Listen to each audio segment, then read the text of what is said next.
Hi guys, Marcus here and welcome to Chinese Entertainment Update, June 22nd, 2023. I release episodes every Tuesday, Thursday, and Sunday between 7 and 10 p.m. Pacific Time. This is episode 702, and the rundown with timestamps is in the description box below. Now, because I use Chinese names quite a bit on my show, if you want the English spelling of them, you can turn on subtitles. I create them myself.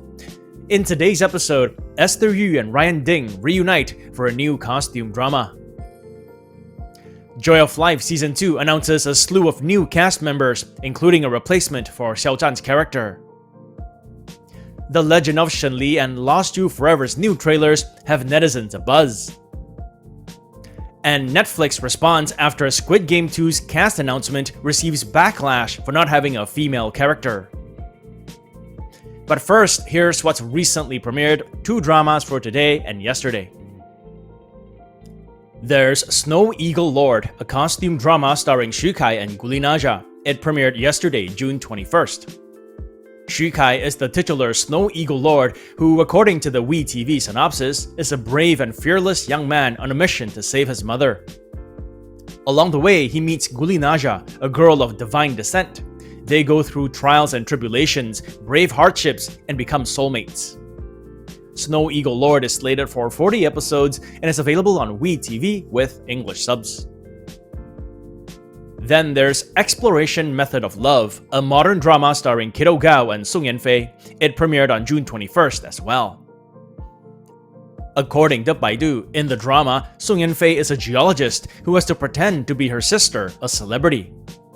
She gets into a relationship contract with Kiddo Gao, the president of a company, but he eventually discovers her true identity. Exploration Method of Love is slated for 22 episodes and is available on Mango TV with English subs. While we're on premiere dates, The Outsider has a rumored one. The Outsider is a modern drama that stars Kitty Zhang and Vengo Gao. I've read some online murmurings that have it as tentatively premiering on June 26th. The drama hasn't made any official announcements yet, but I thought I'd just put this out there, seeing as I've received a few comments asking if there's anything up with Vengo Gao. I'll update again if anything official gets announced. And that's it for dramas and premiere dates. Moving on, I want to mention a few more Tencent dramas that shared updates in the past few days. There's Yongye Xinghe, literally translated as Eternal Night Galaxy, which announced on June 19th their lead cast of Esther Yu and Ryan Ding. This was gleeful news to fans of the 2021 drama Moonlight, which also stars Esther Yu and Ryan Ding. Indeed, Eternal Night Galaxy will be the two actors' second collab. Since Moonlight, Esther went on to do the super popular Love Between Fairy and Devil, and was recently in A Romance of the Little Forest. Ryan, on the other hand, was recently in Romance of a Twin Flower. Eternal Night Galaxy will be a costume drama that involves demons. More updates on it as they provide them.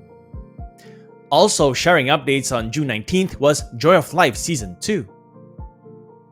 The highly anticipated sequel shared a slew of posters to introduce new cast members on top of the ones they already announced in May. There were 18 new ones on my count. I won't go through all of them, but I will mention a few who seemingly got the most attention on social media. There's the addition of Rachel Mao, Wang Churan, and Wang Xiaochen to the cast, three pretty big names in Chinese dramas, all of whom have headlined dramas recently. There's also Gina Jin, who replaces Han Qiunuo, who played Ye Ling in Season 1. But probably the one that got the most attention was Wu Xingjian, who replaces Xiao Zhan as Yan Bingyun. In fact, the topic Xiao Zhan's Yan Bingyun versus Wu Xingjian's Yan Bingyun made the rounds fervently on Weibo after the announcement. 26-year-old Wu Xingjian has done mostly supporting roles in his young drama career thus far, but his most recent was a lead one in this year's lion dancing themed drama Along With Me. Joy of Life Season 1 ended with a major cliffhanger involving lead character Fan Xian and Yan Bingyun. Will be interesting to see how they pick it up from there. Joy of Life Season 2 had been long awaited by many, with one rumor after another teasing that it was gonna start up soon. Last month, they finally officially announced that it was on. Since then, lead actor Zhang Rouyun has been spotted on a few occasions at their studio filming for it. So, as I mentioned in the last episode, many Tencent dramas released new trailers recently. Here are a couple that had netizens talking about them. The Legend of Shen Li's trailer was surprisingly full of humor. The minute-and-a-half clip, which can be found on YouTube, starts off with some high-flying CGI action, then goes into some eye-gazing stuff, and then launches into comedy, with Zhao Liying showing Kenny Lin that even though he's supposedly the master, she is the boss. In the drama, Zhao Liying is the titular Shen Li, an experienced general who is pressured into a political marriage. So she flees, but injures herself and transforms into her original form, a phoenix. Kenny Lin is Hangzhi, the last remaining god amongst the ancients in the world. He chooses to distance himself from everyone, but fate intervenes when he meets Shen Li in the mortal world. The Legend of Shen Li also released this poster, which I thought had a similar vibe to this Princess Agent's poster with the black and gold and the dark robes and everything. Another trailer that got folks excited, but for different reasons, is that of Lost You Forever. The costume drama shared a 3.5-minute trailer, which is available to view on YouTube. The trailer showcases lead character Xiao Yao's romantic escapades with the three men in her life. Xiao Yao is played by Yang Zi, and the three men by Zhang Wanyi, Deng Wei, and Tan Jianchi. There were many intense emotional scenes and lots of angst and heartache. I thought Tan Jianchi and Yang Zi's scenes were particularly interesting.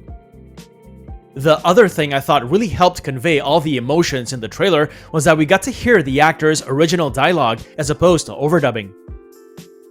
Netizens expressed much excitement for the drama. Some fans of the source novel said the trailer looked great and hoped for a worthy adaptation.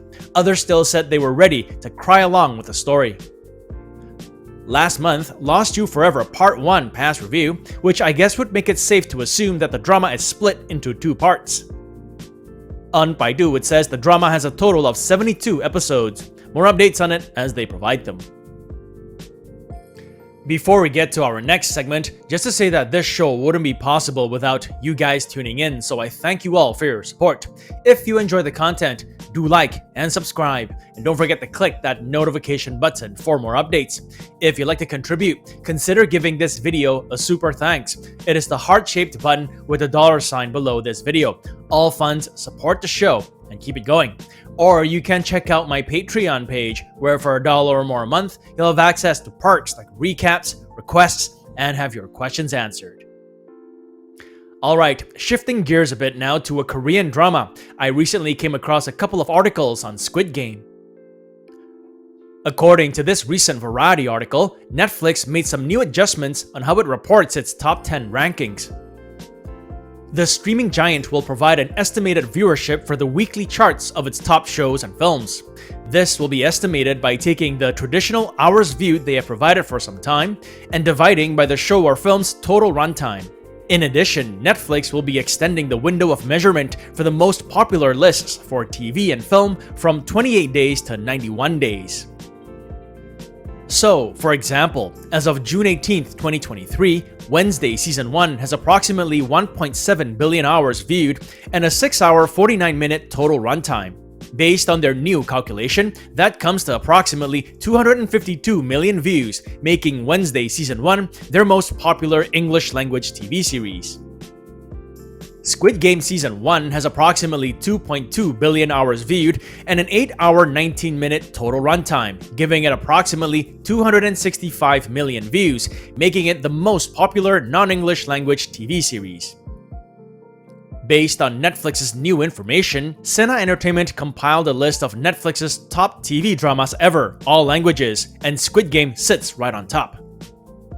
Others making up the top 5 are Wednesday Season 1 at number 2, Stranger Things Season 4 at number 3, Dahmer Monster: The Jeffrey Dahmer Story at number 4, and Bridgerton Season 1 at number 5. Really quite the achievement for Squid Game in my opinion. For a Korean drama or any non-English language drama to get numbers like that on Netflix is quite something. In related news, Netflix responds after Squid Game Season 2's cast announcement receives backlash for not having a female character. On June 18th, Netflix Korea unveiled the cast for Squid Game Season 2. Returning cast members from Season 1 included Lee Jung-jae, Lee Byung-hun, Wee Ha-jun, and Gong Yoo. 4 new actors were added to the list, notably all 8 were male. This led to heated discussion on social media regarding the absence of female actors in the announcement. Many aired grievances and asked questions, which prompted a response from Netflix. According to Korean media, a Netflix insider commented that they could not disclose at this time whether female cast will appear in Season 2 of Squid Game, stating that additional casting will be announced soon. Surely there will be female actors. I think people are just puzzled as to why they couldn't be announced the same time as the guys. Who knows, maybe it'll be like a huge surprise reveal like Song Hye-kyo or something like that. I'm just brainstorming here. On that note, it's Thursday today, so time for another segment of my predictions for this Sunday's Top 10 Champions. As you guys know, every Sunday we do the top 10 Chinese web and TV dramas of the week. In this segment, I give some of my thoughts and predictions as to who the champions will be. To recap, last week's top web drama was Beauty of Resilience with Ju Jingyi and Fiction Guo. And the top TV drama was The Youth Memories with Xiao Zhan and Li Qing. Beauty of Resilience had a good run, 2 weeks as champion, but I'm backing a new champion this week. I'm backing Destined, starring Bai Jingting and Sung Yi, to be the top web drama this week. The costume drama has gotten pretty good reviews so far. And I'm backing The Youth Memories to remain top TV drama this week. So that's Destined and The Youth Memories to be champs this week. What do you guys think? And that's been another segment of my predictions for this Sunday's Top 10 Champions. It also brings us to the end of this episode. Have a great weekend, and I'll see you guys Sunday. As always, stay safe, and I wish you clear blue skies, good health, and happiness. Until next time, cheers!